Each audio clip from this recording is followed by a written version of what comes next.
En altas capacidades también se da temas como sensibilidad, me dijiste había sensibilidad, pero por ejemplo a las texturas de Sí, comida, a otras texturas de sí. ropas, por ejemplo, también. Habría que valorar también en ese tipo de casos, que es no natural también, si hay algún tipo de desorden del procesamiento sensorial. Pero de mínimo, digamos, es natural que ocurra esas cosas. Vamos, cuando somos altamente sensibles o con altas capacidades y hacemos recuerdos hacia nuestra infancia, perdón, nos pasaba también de no soportar ciertas texturas, como por ejemplo los vaqueros, a lo mejor las bufandas nos agobiaban mucho por el cuello o cosas así. Ujú. También es sería un indicativo de Me acordé, sensibilidad sensorial al menos. me acordé de algunas pacientes que de repente dicen, y a mí en la universidad o en el colegio no anotaban casi nada en el cuaderno, pero me iba súper bien en las pruebas. Quizás por ahí también se podría sospechar, porque claro, si tengo mi Sí, pensamiento va más rápido que mi mano, no anoto tanto, anoto lo justo necesario y me quedo como más con lo que capto en la sala de clases, por así decirlo. Quizás eso también podría ayudar a pesquisar un poco, ¿o no? sí, puede ser, porque al final son personas que también por eso lo de necesidades educativas especiales, porque tienen una forma de aprender diferente a la de la población normotípica. Entonces, lo que tú dices sí que es muy común, que a lo mejor hay personas que necesitan X hora o X metodología para aprender, pero en altas capacidades no. Puede que con escuchar siempre cosas que te motiven y que te interesen, las captes de una manera mucho más sencilla. Incluso hay casos de personas que realmente no atienden 100%, pero de lo que escuchan o así se van como luego uniendo y acaban sacando los exámenes y demás. Ah, ok. Y esto en la parte emocional, existe como, por ejemplo, ya hasta la parte como de captación más de inteligencia, entre comillas, ¿cierto? De captación de información. Pero esto también se puede hacer en la parte de emoción o no es tan así, no es tan fácil como... Repíteme la pregunta que no te entiendo Sí, bien la que por duda. ejemplo estamos hablando mucho que es más fácil la parte de incorporación de información, aprende más rápido, ¿sí? Pero esto también Uh-huh. traspasa la parte de emociones, por ejemplo, que aprendan Claro, a a ver, expresar emociones correctamente o a identificar emociones de un otro, como lo que ocurre con alta sensibilidad, digo yo, pero en altas capacidades. sí, suele pasar que tienden a tener un conocimiento emocional muy grande, solo que ese conocimiento emocional no va reñido perdón, que la gestión emocional. Yo puedo reconocer muy bien las emociones, pero evidentemente son pequeños y no saben cómo gestionarlas. Eso se une al sentir más intenso. Entonces, si a lo mejor nosotros como adultos hay ciertas situaciones que nos generan ira o incertidumbre y nos cuesta gestionarlas, ellos de pequeños se les hace todo más un mundo y es natural que no sepan abordar esa ira o esa frustración que sientan. Entiendo. Pero por lo menos en las altas capacidades la persona logra identificar emociones en un otro. A ver, hay una parte que creo que estoy entendiendo la duda que tú mentas, hay una parte que pasa también en alta sensibilidad, que somos como una esponjita. Estamos en una habitación y somos capaces de sentir si tú estás enfadado, si tú estás contento. Creo que es por ahí lo que tú dices, ¿no? ¿Qué pasa? Que ellos luego, a nivel de aprendizaje, también se les enseña y tienen facilidad para aprender. No sé si has trabajado alguna vez con la rueda de las emociones. Ujú. A medida que van creciendo o que nosotras hemos ido creciendo, esa inteligencia emocional ha ido en aumento. Cuando crecemos, no solo somos capaces de diferenciar las emociones básicas, se nos une esa inteligencia emocional que hemos aprendido con esa capacidad de absorción, de saber distinguir los matices. Al igual que tenemos una mayor capacidad de distinguir matices, a lo mejor visuales, de paisaje y demás, a nivel de emociones ocurre igual.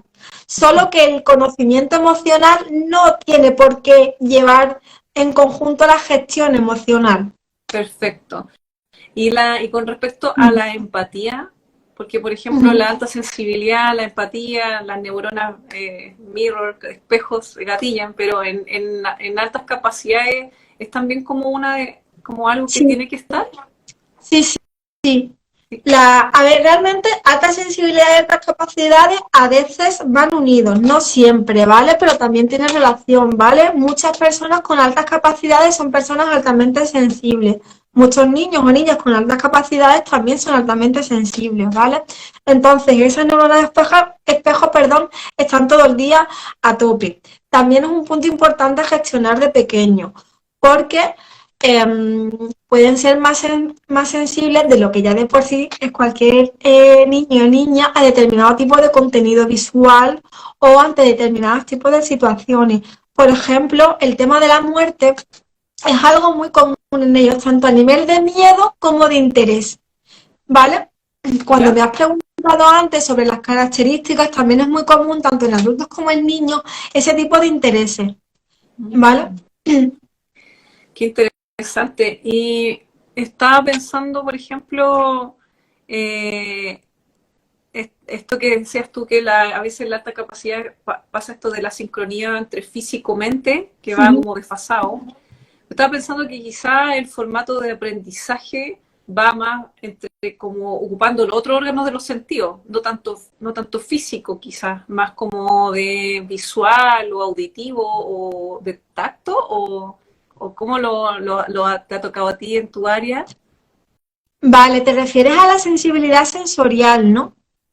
Es más que nada cómo aplicar eso con respecto al método de aprendizaje. Porque yo digo, si tengo una Ah, persona que vale, va más te rápido entiendo. en términos de intelectual, quizá el método de aprendizaje para un niño va a ser más fácil visual o Sí, auditivo más que sí, kinestésico. sí, te entiendo, sí, sí, exactamente. Por ejemplo, razón por la que muchos peques con altas capacidades se aburren y se desmotivan muchísimo en el colegio. La forma de aprender normalmente en el colegio es muy cuadriculada. Entonces, estos niños son más de aprender como tú dices. Hay niños que son visoespaciales, que aprenden mejor de forma visual, otros tocando, haciendo experimentos. Eso sí les motiva a aprender más y más. Pero el aprendizaje típico, común, de leo un libro aburrido, todo letra, no tiene por qué. O en el colegio, escuchando a la maestra 3 horas seguidas, esas cosas les desmotivan muchísimo. Son más, como tú dices, de tocar, de experimentar, de sentir, de dejar volar su imaginación. Ya, perfecto, buenísimo. Y ahora, por ejemplo, ya tenemos más o menos cómo podría identificarse un adulto, un niño, las características generales. Y si alguien, yo sé que tú no ocupas como el formato diagnóstico porque no es una enfermedad o una condición, pero si alguien quisiera llegar a una identificación o fácil, palabras simples diagnóstico, como, oye, ¿a quién recurro? ¿A un neurólogo? ¿A un psicólogo que sea especialista, que reporte al neurólogo? ¿Cómo va eso? Hombre, a nivel médico, el neurólogo realmente no sería necesario, a no ser que la persona tuviera, por lo que sea, algún tipo de trastorno neurológico o algún síntoma neurológico importante. Yo, en principio, siempre, bueno, cada persona, según pueda permitirse, hay varias vías, ¿vale? La más accesible para todos considero que es la lectura, ¿vale? El seguir redes sociales o el ver y leer literatura científica o libros, que hay un libro buenísimo que es el de Demasiado inteligente para ser feliz. Ah, ahí, bueno, Leerte ese libro puede ayudarte a identificarte o no, porque si no tienes altas capacidades no te vas a sentir identificada con lo que pone ese libro. Y si ajá, tienes altas capacidades, probablemente, evidentemente no en todas las páginas del libro, porque como digo, cada uno somos de nuestro entorno, de nuestra madre y nuestro padre, pero sí que la mayoría de las cosas probablemente sí. Ese libro saca muchas características de las personas con altas capacidades, la velocidad de presentamiento, la forma de pensar de forma visual, en imágenes y no en texto. Entonces, ese libro es un primer acercamiento a soy o no tengo, o sea, soy una persona con altas capacidades o no. ajá, Y luego demasiado además, inteligente para ser feliz. Sí, que ya el título del libro no, no da Demasiado buena inteligente para ser información. feliz. Sí, Ya, es muy puntero el título. Y sí. ya pues luego recomendaría una valoración por parte de un psicólogo o una psicóloga especializada en altas capacidades. Mm, Y por último, también hay evaluaciones en adultos con altas capacidades. y, pero ahí las evaluaciones no son como, no sé, por ejemplo, en TEA que hay un test. ¿Acá hay también un test o es como más que nada el trato, la evaluación? ¿Cómo es la Hay evaluación? un montón. La evaluación en altas capacidades es una evaluación que mide varias cosas, ¿vale? Por un lado, te miden el coeficiente intelectual. Por otro, hay test que miden la creatividad. Y por otro, suelen pasar test enfocados a las inteligencias múltiples de Gauss, ¿vale? Entonces, una evaluación bastante extensa, se puede tardar entre 8 o 11 horas en realizarla. Y por ello también es una evaluación costosa, Mm, porque son muchas horas y son muchos test. Está el coeficiente intelectual, o sea, el test del coeficiente intelectual solo, pero como hemos comentado, al final solo es un número.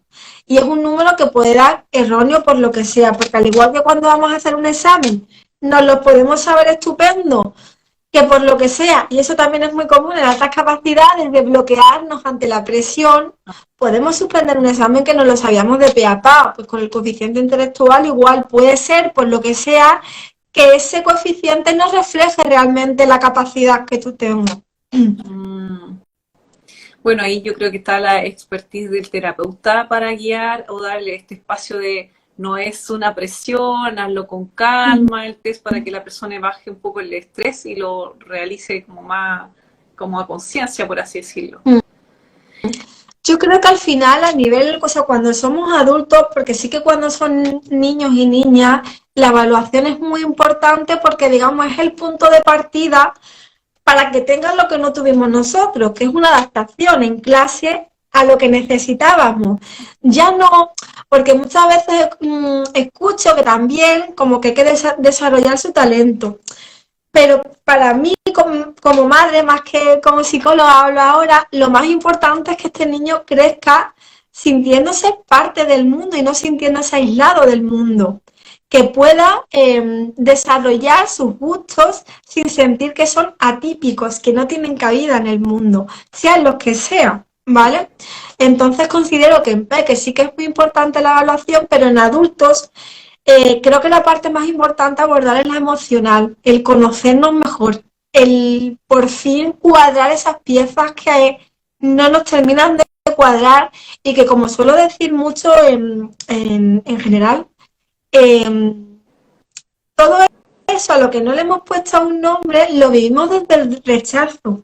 Cuando nos entra sobreestimulación o bucles en la cabeza, lo vivimos desde el ¿y por qué tengo que ser así?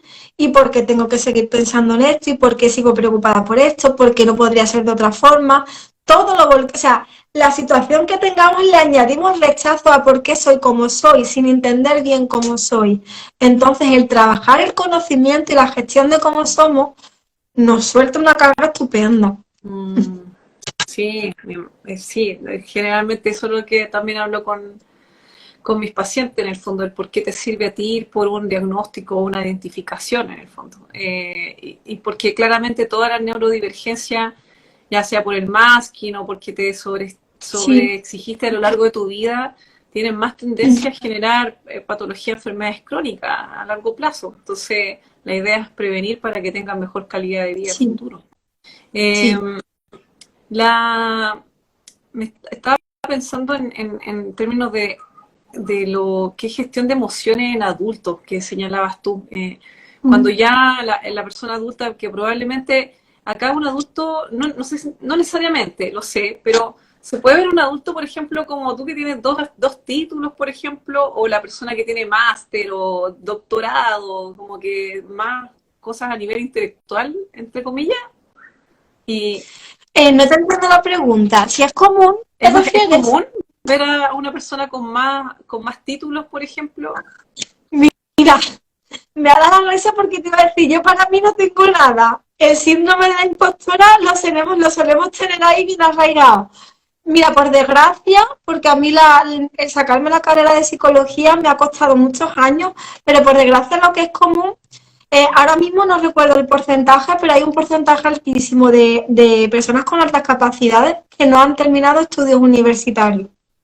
Mm. Suele ser más común el abandono escolar. Ah, wow. ¿Será también porque el medio no está apto para sus capacidades? Quizás. Desmotivación, Mm. desmotivación. Y en términos de la gestión de emociones en adultos, ¿tú ves adultos o niños? Disculpa, como psicóloga. ¿Cómo, perdona? ¿Tú tratas adultos o niños como psicóloga? Yo trato adultos, Y, yo trato adultos. A nivel de asesoramiento familiar sí que me cuentan los casos de los peques y demás, pero yo trato a los papis. ajá. Entonces, desde el trabajo que yo hago está enfocado a que el padre o la madre se conozca mejor, eh, y esas herramientas que él o ella va adquiriendo pueda traspasarlas en casa. Porque al final, y aunque como madres o padres nos cueste, para cuidarlos a ellos primero tenemos que cuidarnos nosotros. Si mi Ujú. niño está Y muy sobre... Dime, dime. para dentro de tu experiencia en personas adultas con altas capacidades, ¿qué ha sido lo más complejo en la parte emocional? Como reconocerse, validarse, Yo aceptarse, no creo sé. que cuando hablamos de adultos con altas capacidades, y me incluyo, porque yo tardé mucho en decir, venga, Zaira, para allá, acepta de una vez que eres altas capacidades y ya a raíz de ahí podrás seguir para adelante. Creo que eso es lo que más cuesta, porque nos queda como la ira, como el cómo voy a tener yo altas capacidades si mira el fracaso de vida que he tenido. ¿Cómo voy a tener yo altas capacidades si no he conseguido el éxito? Porque claro, a nivel social nos venden las altas capacidades como Einstein, de persona que se soluciona la vida y crece rico y tal. Entonces, claro, cuando tú creces escuchando eso, dices, yo cómo voy a tener altas capacidades con la vida que he tenido. Y eso lo he visto muchísimo en consulta. Y en el libro aparece también que hay mucha resistencia a aceptarlo porque como que nuestra exigencia es tan alta y tenemos esa culpa porque en el fondo sabemos que hemos tenido facilidades y esas facilidades de cosas que nos han gustado mucho y que podríamos haber hecho, pero no hicimos. O sea, yo personalmente recuerdo que a mí las matemáticas se me daban fatal. Yo aprendí a multiplicar sola y yo he acabado sacando cero en los exámenes de matemáticas. Me bloqueaba tantísimo que suspendía y suspendía. Entonces yo cuando tuve que sacarme las matemáticas, fue cuando me llegó el tema de las altas capacidades y yo recuerdo que en mi propio caso yo me decía, pero ¿cómo voy a tener altas capacidades si no soy capaz de hacer esto bien? Y eso es creo que es lo que más cuesta, el soltar esa culpa de esa historia de vida entre lo que se supone que te idealiza la sociedad que tendrías que haber conseguido por tener altas capacidades y hacer esas paces un poco así con la vida que has tenido y ya a partir de ahí poder seguir trabajando, Mm. conocerte ahora, ver qué cosas te van bien, ver qué cosas te van mal y ir tirando. Mm. Y viendo el otro lado, por ejemplo, no, porque no sé cuánto porcentaje será los que tienen esta historia de vida, ¿sí? Pero el otro lado, digamos, la persona que explotó, por así decirlo, o le sacó partido a la alta capacidad. Pues ¿Tú mira, encuentras, sí, dale nomás. justamente tengo un caso de una persona que a mi modo de ver tiene doctorado y ha seguido avanzando. Ha sido directora de un centro de lo suyo, que es una profesión bastante complicada, y sigue con ese sentimiento de síndrome de la impostora, de no es para tanto. Nunca es suficiente. Exacto. Pero no a nivel de avaricia, sino a nivel de sentimiento real de no consigo, que eso lo intento trabajar mucho en consulta y aplicármelo a mí misma, el conseguir disfrutar de las cosas que ya hemos logrado. Ok, entiendo.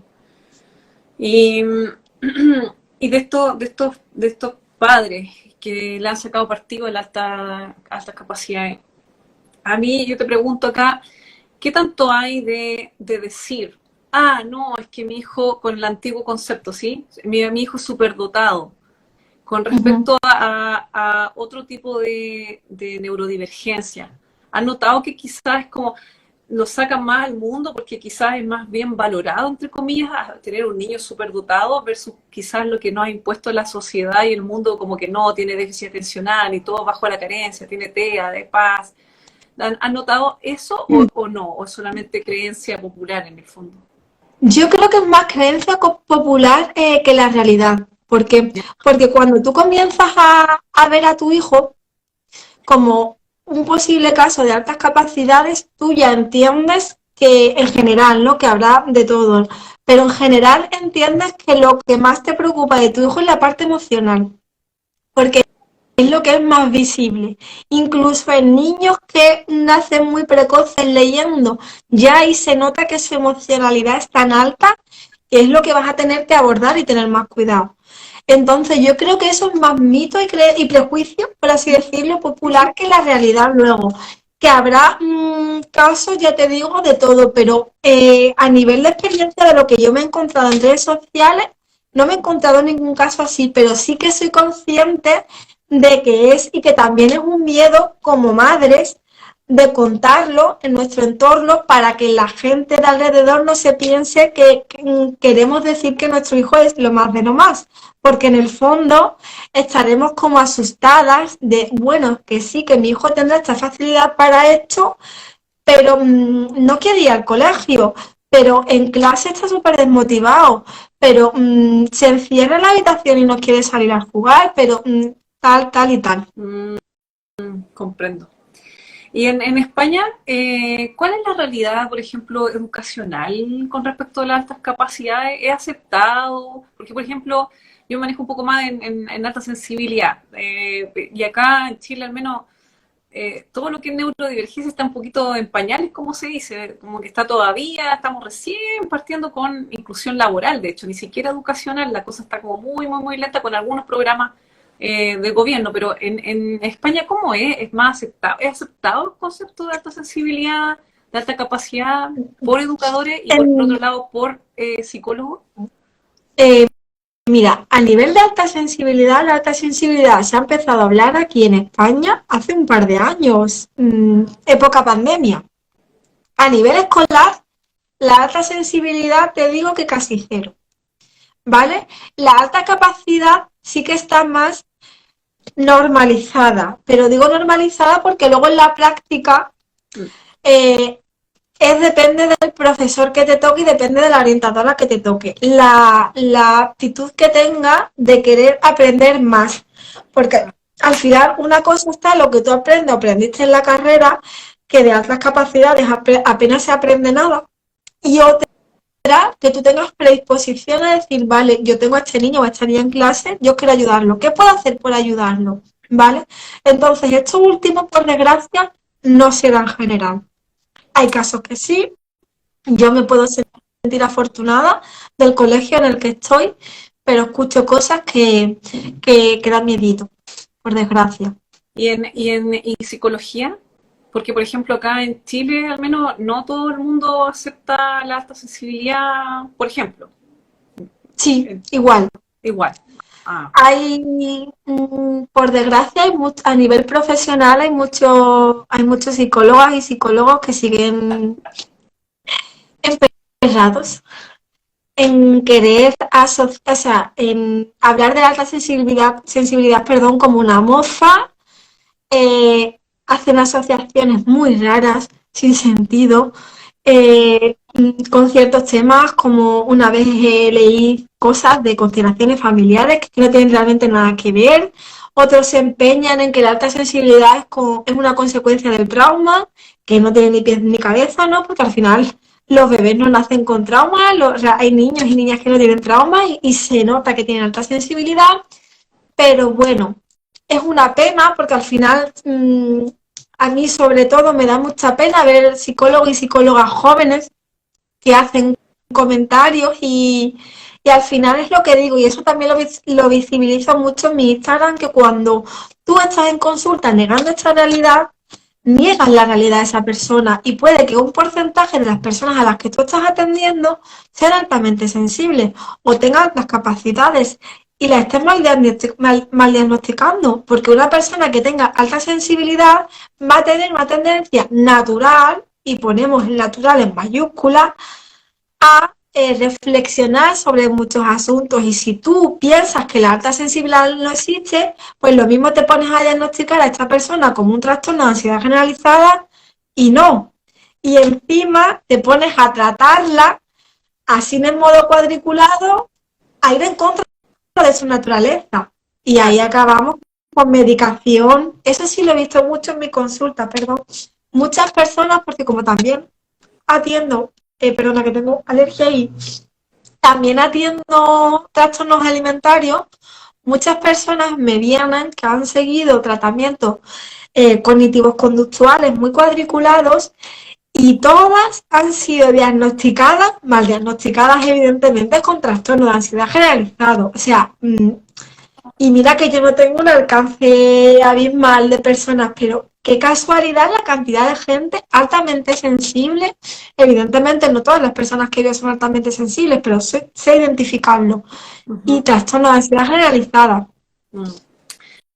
Sí, yo he visto como más asociado procesos depresivos, procesos También. ansiosos. Finalmente ahí a veces ocurre que una neurodivergencia mal gestionada que provoca estos estados que desequilibrio en el fondo de colapso en el Que puede cuerpo. pasar también que al final las personas altamente sensibles o con altas capacidades somos personas humanas y también podemos desarrollar trastornos mentales, pero eso no implica que desde que nazca me pongas una etiqueta de es que tienes arrumiaciones, es que tienes un trastorno de ansiedad, es que tienes depresión, es que tienes tal, tal y tal. Probablemente una identificación temprana de, probablemente no, seguro, porque además hay estudios que lo respaldan, cuando una persona altamente sensible eh, crece en un entorno seguro, su alta sensibilidad es un factor protector, ¿vale? Antes esos determinados tipos de trastornos, evidentemente. Y como cualquier persona, si crecemos en un entorno nocivo que nos invalida o un entorno traumático, todo va a ir a peor, ¿vale? Pero eso no quita que la alta sensibilidad exista y la alta capacidad y que gestionarla bien te lleva a tener una calidad de vida estupenda. Sí, toca así gestionarlo cuando, a veces no, por lo menos en Chile yo creo que, por lo menos mis pacientes que me toca a mí pesquisar como terapeuta, muchas personas ahora adultas se están dando cuenta de que, oh, quizás me sobreexigí, que quizás venía estos procesos de burnout, de depresión, de ansiedad, era por esto, y haciendo como esto que decías tú, como atar las piezas del puzzle, en el fondo, como que Sí. darle sentido un poco más a cómo yo viví toda la vida y desde ahí resignificar un poco la historia y después ya tomar medidas para uno estar bien. Ujú. Eh, bueno, y esto yo creo que es transversal en neurodivergencia en general, tanto en altas capacidades como alta sensibilidad y otras neurodivergencias, que es una población que es más, puede estar más vulnerable en términos de procesos de abuso, de bullying, etcétera, porque se mueve en el mundo con otro pensamiento o pensamientos sensorial, integración de información. Pero al final, En España hay estudios con respecto a procesos de mayor incidencia por ejemplo, en procesos de trauma en esta población, procesos de bullying, procesos de abuso. yo lo que considero es que, y por lo que he leído en estudios y demás, que al final es lo que te comentaba. Si tú esto lo abordas desde la validación, en casa el niño va a adquirir seguridad, se va a sentir seguro Claro. para expresarse. Y eso va a hacer que todo lo que le venga fuera del colegio lo afronte de una forma diferente. Haya más comunicación y puede que todo lo que venga se resuelva de una forma más moderada. Si un niño o una niña altamente sensible o cualquier niño o niña se crece en un entorno en el que no se le escucha, en el que no se le valida, en el que no se le motiva, esos niños y niñas sí son más propensos a recibir bullying y a sufrir cualquier tipo de situación negativa. Mm. Pero La diferencia no radica en tener alta sensibilidad o no, en tener altas capacidades o no, sino en el entorno seguro en casa y en el colegio y en esa identificación. Porque si, y pasa mucho y por desgracia pasa sobre todo en niños, ¿no? La cultura patriarcal y demás, que si un niño expresa su sensibilidad, Claro, ya lo que recibe es todo crítica. Y ahí empezamos a invalidarlos. Y cuando lo invalidamos, cada vez se sienten más pequeños, les cuesta más relacionarse, se esconden más, y ahí es donde pueden ser más propensos a sufrir cierto tipo de acoso y demás. Mm. sí. Yo vi una estadística de Europa, que, o sea, creo que era de Inglaterra, me parece, que claro, efectivamente hay mayor tasa en esta población y por eso a mí me toca verlo en adulta ahora, con procesos que vienen arrastrados de trauma complejo o de abuso, y por eso es tan importante en el fondo que quizás si tú estás acá y eres adulto y sospechas primero comienza contigo, yendo a Sí, especialistas y después quizás ahí aprovecha de ver a tus familiares, a tu hijo, a tu sobrina, para evitar que aprendan, entre comillas, a la mala, evitarnos un sí, montón de procesos que podríamos evitar con ir a un diagnóstico o una identificación, como sí, dices tú. Sí. Así que, bueno, yo creo que ahí abarcamos varias cosas. No sé si, ¿qué más te gustaría agregar? ¿Algo que, no que haya faltado que te gustaría señalar? pues en principio creo que no. ¿No? Creo que más o menos lo he abordado todo. Bueno, mindfulness es algo que sí que ayuda mucho la práctica de mindfulness, tanto en alta sensibilidad como en altas capacidades. Mm, Y hay muchas formas de practicarlo, no solo a nivel formal, que serían las típicas meditaciones, que no a todo el mundo le sirven, sino también a nivel informal. Y las PAS y las personas con altas capacidades tenemos fortalezas muy chulas, como la apreciación de la belleza, la curiosidad, el simple hecho a lo mejor de pasear por la naturaleza, por la playa, eso nos sirve para regularnos un montón. claro, sí, en estrategia hay varias, pero primero creo yo que hay que reconocerse. Si yo no me Sí, reconozco, no voy a poder gestionar absolutamente nada ni encontrar estrategia. Y después lo que siempre le digo a mis pacientes, que después viene la parte entretenida, cuando las personas, por lo menos lo que me ha tocado a mí, ver a mis pacientes, me toca derivar a psicólogo para que hagan todo este proceso de ver el pasado, que tiene que ir con terapia. Después ya cuando se empodera, después empieza la parte entretenida, creo yo, que es sacarle provecho al cerebro sí, neurodivergente, lo has porque hay descrito formas de muy sacarle bien, provecho. lo has descrito muy bien. Sí, sí, sí, sí. Sí. La Así que verdad que bueno, sí. ahí espero que las personas que vean este live les sirva. Para mí me sirvió muchísimo, Zaira. Muchas gracias por compartirnos tu conocimiento sobre altas capacidades. Por lo menos en Chile todavía esto falta visibilizarlo y para mí ha sido así muy agradable que estés acá entregándonos tu conocimiento. Así que muchas gracias nuevamente por estar acá y a las personas que se conectaron también, interactuaron también. Así que eso Muchas pues. gracias. Gracias, Zaira, por estar acá y nos vemos quizá en otra instancia. Genial, muchas gracias. Que pase buen día. Un Dale, un abrazo. abrazo, que esté muy bien.